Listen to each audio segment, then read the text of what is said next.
Good morning! Ayan, meron tayong bisita. Sister-in-law ko nagbisita. At may bit-bit na regalo. Ayan, maraming salamat. Sabi to small pero para magkasya to sa akin.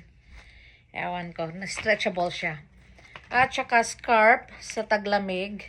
Ayan. May mga beads. So, thank you so much, ate.